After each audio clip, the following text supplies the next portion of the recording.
रतनपुर नाम के गांव में अम्बा नाम की एक बूढ़ी रहा करती थी, जो कि बहुत ही ज्यादा कंजूस और खड़ूस औरत थी। अम्बा 60 साल की बूढ़ी थी, लेकिन फिर भी उसे किसी चीज का कोई डर नहीं था। अम्बा के पिताजी बहुत अमीर इंसान थे, तो अम्बा का बहुत ही बड़ा घर था, जिसमें वो अपने माँ पिताजी के देहांत के बाद अकेली ही रहा करती थी।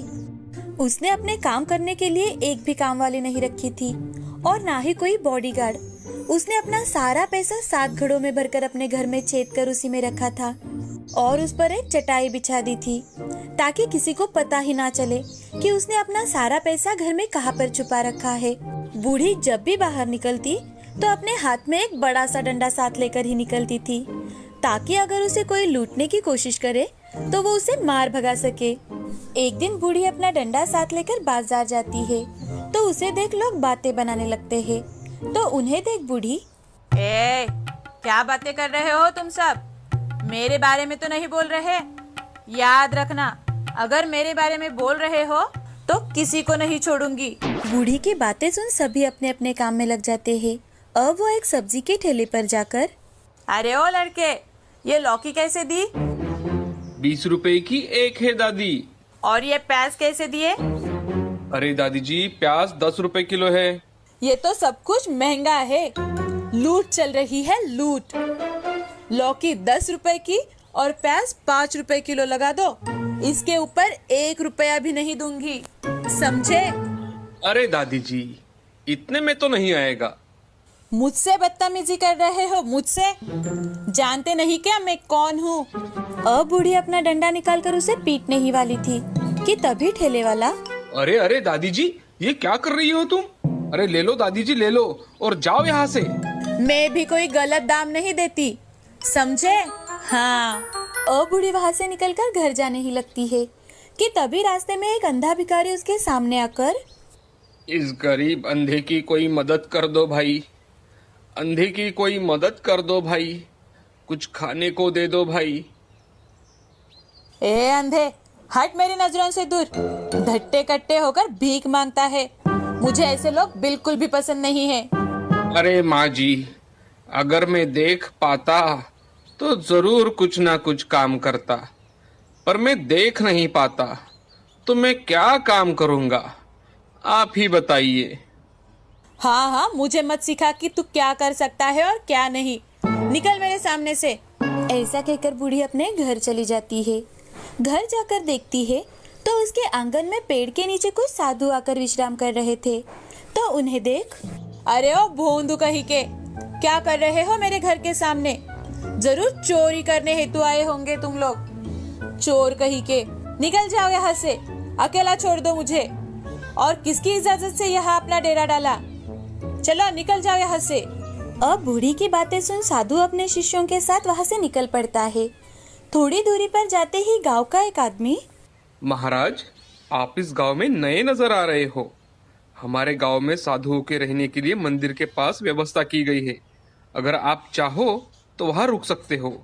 और हाँ, वो बूढ़ी हमेशा से ऐसे ही लोगों से बात करती है। उसके पास सोने के भरे 7 घड़े हैं, लेकिन इतनी कंजूस और खड़ूस है कि पूछे ही मत।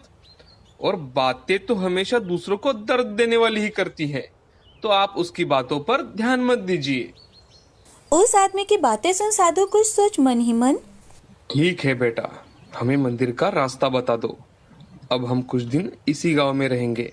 अब साधु अपने शिष्यों के साथ गांव के मंदिर के पास वाले विश्राम गृह में चले जाते हैं और अपने शिष्यों को बूढ़ी के बारे में जांच पड़ताल करने गांव में भेज देते हैं। शाम के समय एक शिष्य, महाराज, सुबह उस आदमी ने जो हमें बताया था, सभी गांव वालों का भी वही कहना है।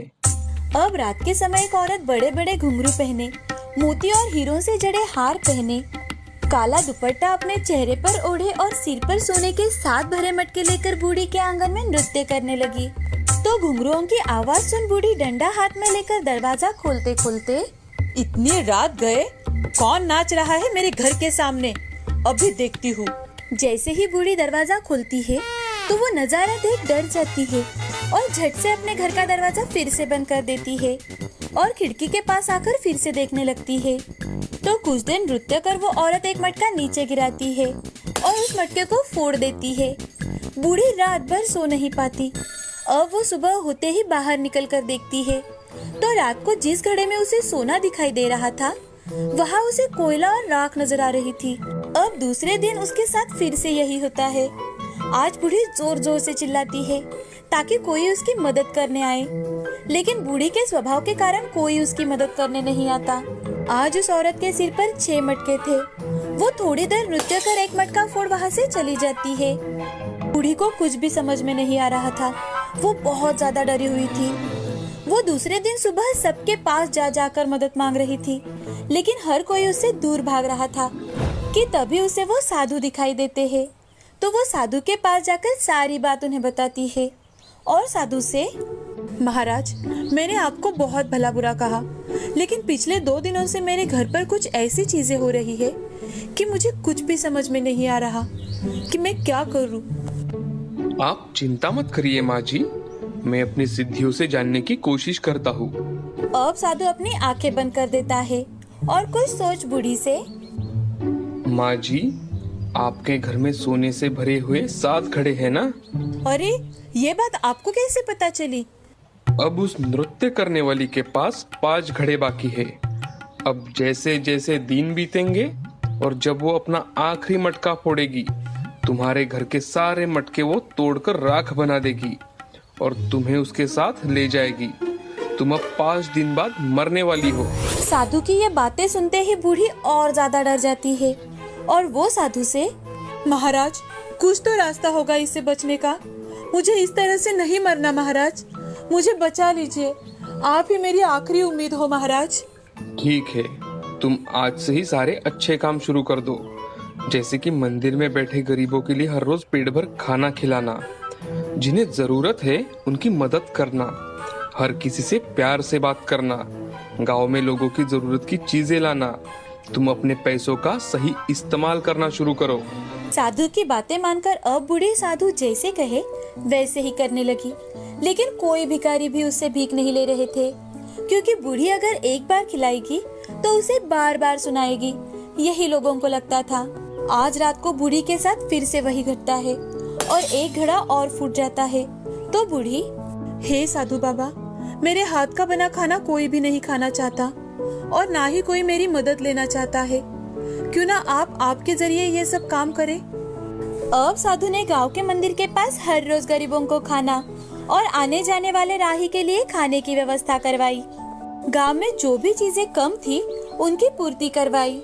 इतना ही नहीं तो हर किसी की मदद करने लगे। अब बूढ़ी भी सबसे अच्छे से बातें करने लगी। ये देख गांव में सभी खुश हो जाते हैं और खुशी खुशी रहने लगते हैं।